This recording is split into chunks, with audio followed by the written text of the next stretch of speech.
Ada satu hal yang mungkin tanpa kita sadarin, dari kita tuh bangun tidur sampai balik ke kasur lagi, ngatur terus hidup kita, yakni uang. Mau sekolah butuh uang, jajan pakai uang, masak sendiri bahannya dibeli pakai uang. Bahkan klub olahraga favorit kita yang kita rela begadang nontonin ya bisa punya pemain-pemain ya karena uang. Dan mungkin banyak dari kita yang ngabisin waktu, tenaga, bahkan kesehatan demi bisa dapetin lembaran-lembaran kertas ini. Tapi kalau dipikir-pikir, uang itu kan cuma kertas, bukan oksigen, bukan air, bukan kebutuhan alami buat bertahan hidup. Dia itu buatan manusia doang, cerita fiksi yang umat manusia bikin dan percaya. Kalau kita bawa uang buat ketemu alien atau nenek moyang kita ratusan ribu tahun lalu, uang mungkin gak akan punya nilai sama sekali. Jadi gimana caranya sesuatu yang kita ciptain ini malah akhirnya balik ngatur hidup kita? Gimana kita bisa sampai di titik ini ketika uang jadi segalanya?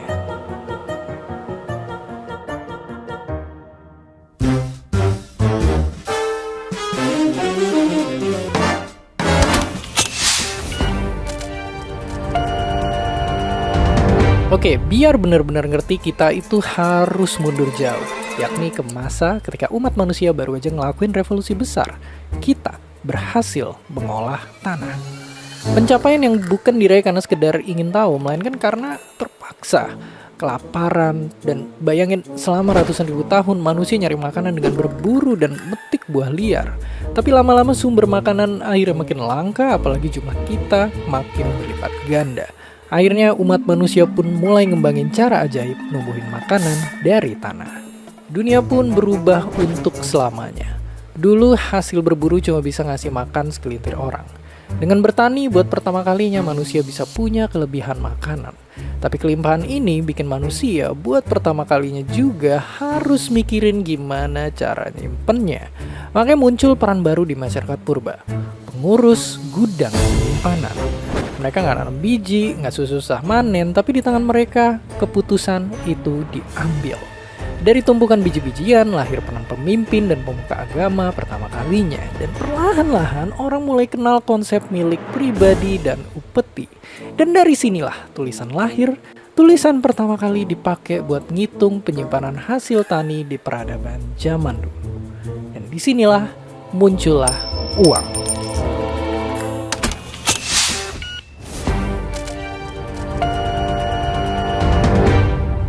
Tahun segini para peneliti nemu puluhan ribu lempengan tanah liat peninggalan peradaban kuno.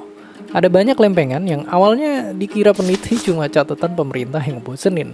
Tapi justru dari sini mereka itu nemu petunjuk soal asal-usul uang. Karena di lempengan-lempengan ini ternyata ada satu kata yang sering muncul, shekel. Kata yang selalu diikuti angka dan nama barang. Awalnya peneliti mikir kalau itu adalah satuan berat, tapi ternyata kata ini nunjukin keberadaan alat tukar universal. Jadi semacam uang, tapi wujud aslinya nggak pernah ditemuin. Kalau gitu apa itu shekel ini sebenarnya? Ternyata dia itu cuma semacam uang virtual. Jadi waktu itu di daerah sana orang-orang ngasih sebagian hasil taninya sebagai pajak buat pendeta. Tapi nggak jarang ada juga yang nggak bisa bayar. Para pendeta pun mikir keras biar gak rugi. Dan akhirnya nyiptain sistem yang sampai kini masih kita pakai. Sistem utang. Seiring waktu, pencatatannya jadi makin canggih. Besar utang dicatat pakai satuan yang sama. Dan karena diciptain penguasa, gak sulit buat bikin semua orang sepakat dan percaya sama nilainya. Inilah bentuk uang tertua yang kita tahu. Ya, uang bukan muncul dari sistem barter yang lama-lama berubah, kayak yang sering diceritain di buku-buku sejarah. Malah ada ahli yang nemuin kalau barter itu baru muncul setelah manusia udah kenal sistem uang. Uang itu muncul karena para penguasa butuh cara yang mudah buat ngatur dan nagih upeti. Dan ya, dari situ uang akhirnya terus berkembang dan berkembang terus sampai akhirnya terbentuklah peradaban yang makin canggih.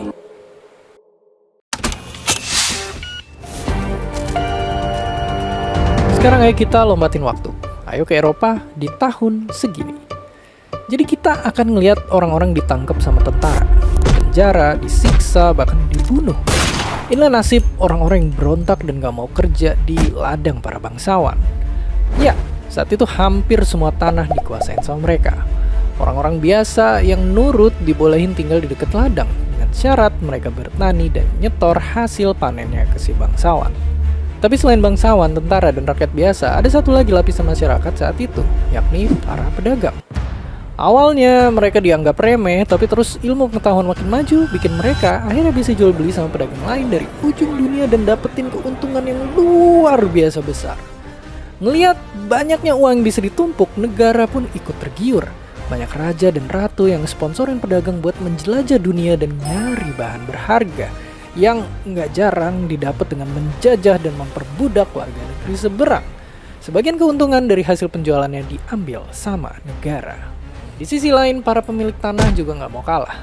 Di Inggris misalnya, mereka ngelakuin keputusan gila, yakni mecat semua petani dan ngubah ladang jadi peternakan yang lebih nguntungin di pasar internasional.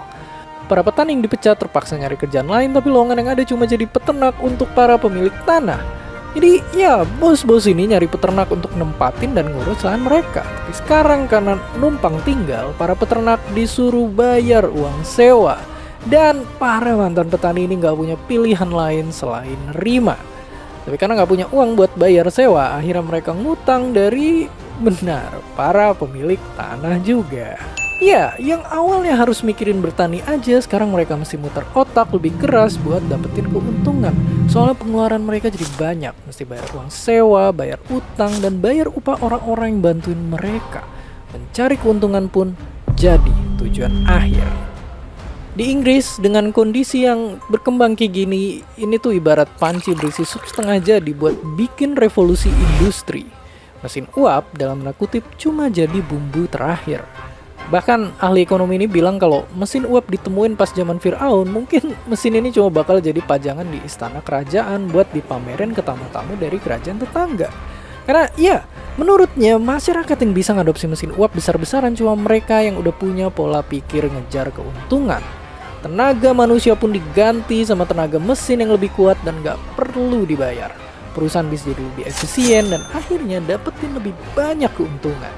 Tapi bukan cuma mesin, revolusi industri juga jadi panggung lahirnya dua paham ekonomi yang beradu tinju.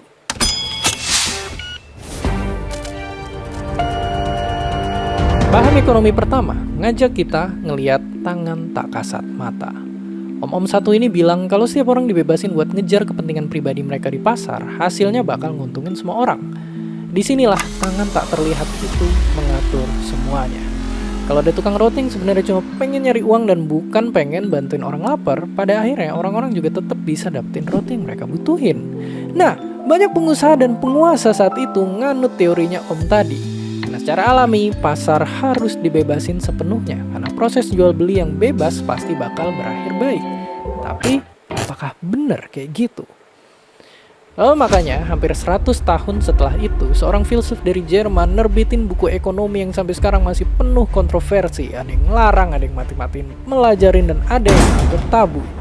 Om Brewok ini bikin buku ini karena menurutnya sistem ekonomi di Eropa nggak ngehapus penindasan. Pekerja sebenarnya ngehasilin nilai yang lebih besar dari gaji yang didapat, tapi diambil sama pengusaha. Inilah sumber keuntungan mereka. Dan ya, yang dulunya para petani ditindas sama penguasa, sekarang para pekerja ditindas sama pemilik modal.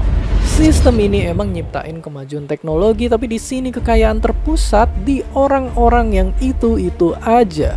Mirip juga sama sistem kerajaan. Makanya dia dan temennya ngusulin ide baru. Gimana kalau semua mesin produksi jadi milik bersama, dipegang negara? Berbanding terbalik sama teori sebelumnya yang nganggep kalau mesin produksi harus dibebasin ke rakyat dan negara nggak perlu ikut campur.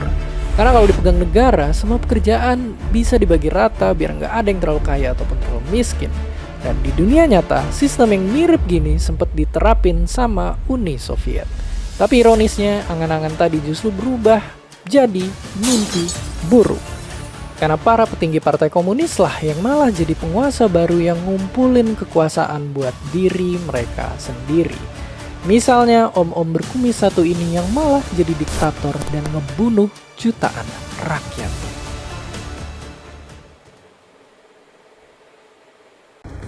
Koh, Oi, tadi kan Kobi sama Sasa udah jelasin soal sistem ekonomi. iya kan gue lagi nonton. Tapi lu tahu nggak feudalisme apaan? Nggak tahu sih. Yaudah biar gampang kita bayangin pakai pohon apel. Uma, jelasin kenapa ikut lihat ke atas? Oke, jadi gue bakal jelasin secara ekstrim. Bayangin kalau kita tuh punya pohon apel dan setiap panen kita bagi-bagi ke tetangga. Kadang dibalas pakai jeruk, kadang juga dibantuin masak. Intinya semua orang hidup saling bantu. Nah, tapi tiba-tiba tanah tempat kita tinggal itu diklaim sama bangsawan. Biar tetap bisa tinggal dan nanam di situ, ada satu syarat. Kita harus nyetor sebagian besar apel ke si bangsawan tadi. Tapi kalau kita nolak diatur, siap-siap aja buat digusur. Karena selain donatur juga ngatur kan? Lah, kok lu dari mana? Ngapain di situ? Gak bisa minum. Oh, ya, sistem tadi namanya feudalisme. Sekarang bayangin udah ada kerajaan yang ngasih izin eksklusif buat satu pedagang besar buat nguasain semua perdagangan apel. Mereka didukung penuh sama kerajaan. Demi banyakin produksi apel, mereka menjelajah, berdakwah, bahkan sampai menjajah. Ini namanya merkantilisme. Sekarang komunisme. Di sistem ini semua pohon apel tadi tuh jadi punya negara. Setiap apel dikumpulin terus dibagi rata ke semua orang. Ada yang dapat apel satu kardus, tapi ada juga yang dapat apel busuk. Bahkan ada juga yang sampai kelaparan. Dan sekarang sistem kapitalisme. Kalau dalam sistem ini kita tuh bebas jualan apel di pasar. Kita bisa bersaing sama semua orang lain yang jualan apel. Tapi tetangga sebelah pakai mesin canggih dari bapaknya. Hasil pertanian dia jadi jauh lebih banyak. Petani kaya makin kaya dan ladangnya makin luas. Tapi kita terpaksa jual tanah dan jadi buruh mereka yang diupah segitu-gitu aja. Tapi kan emang sistem kapitalisme itu setahu gue sekarang sistem yang paling banyak dipakai sama negara-negara kan? Dan lo tau nggak Ray Dalio? Yang pernah jadi penasihat antara itu. Betul. Tapi bukannya dia udah berhenti ya? Iya, tapi itu rumor doang lah. Jadi si Ray Dalio tuh pernah ngejelasin sistem ekonomi pakai analogi mesin. Intinya tuh kata dia, cara kerja sistem ekonomi sekarang tuh kayak mesin. Biar terus gerak, uang di dalamnya harus terus muter. Setiap kita belanja, kita kan nambah ya penghasilan orang lain. Dan mereka juga belanja, muterin uangnya dari satu orang ke orang lain. Dan begitu terus, sampai seluruh mesin ekonomi berputar. Dan yang menarik tuh ini, di antara banyak uang yang berputar, ada yang gak berwujud. Kayak setan. Ya bukan, yang gue maksud itu hutang atau kredit. Dan kalau punya itu tadi ya orang jadi bisa belanja, kalaupun uangnya masih belum cukup. Dan ini ya ibarat pelumas dari sistem ekonomi itu sendiri buat terus muter. Tapi mulai kelihatan loh lama-lama sisi-sisi gelap dari sistem kapitalisme. Nah, salah satu ciri kapitalisme itu kan dia tuh harus terus tumbuh. Sedangkan planet biru tempat kita tinggal ini, ia punya sumber daya yang terbatas. Karena sistem ini fokusnya terus nyari keuntungan, banyak hal yang seringkali nggak masuk perhitungan. Ya, proses nggak diperhatiin, kreativitas nggak diapresiasi, kesehatan di nomor 2 kan, dan lingkungan diabaikan.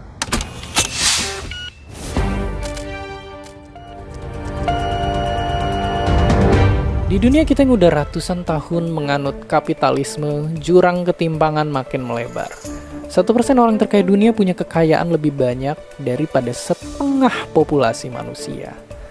Dan kita mungkin nganggep ini biasa aja. Tapi bayangin kalau ada hewan yang suka nimbun kekayaan mereka dan tega ngebiarin banyak hewan lainnya kelaparan. Mungkin ilmuwan bakal bingung soal perilaku ini dan neliti mereka habis-habisan. Jadi mungkin sampai sini pertanyaannya jadi, apakah sistem ekonomi kita sekarang adalah pilihan terbaik yang kita punya? Karena semua ini adalah, ya, bikin-bikinan manusia juga. Kalau nggak berfungsi, bisa kita ganti. Dan mungkin sebenarnya nggak perlu juga ngebatasin imajinasi kita dari sistem-sistem yang udah ada sebelumnya. Pertanyaannya adalah, apakah kita cukup berani buat ngebayangin sesuatu yang berbeda? Dan seperti biasa, terima kasih.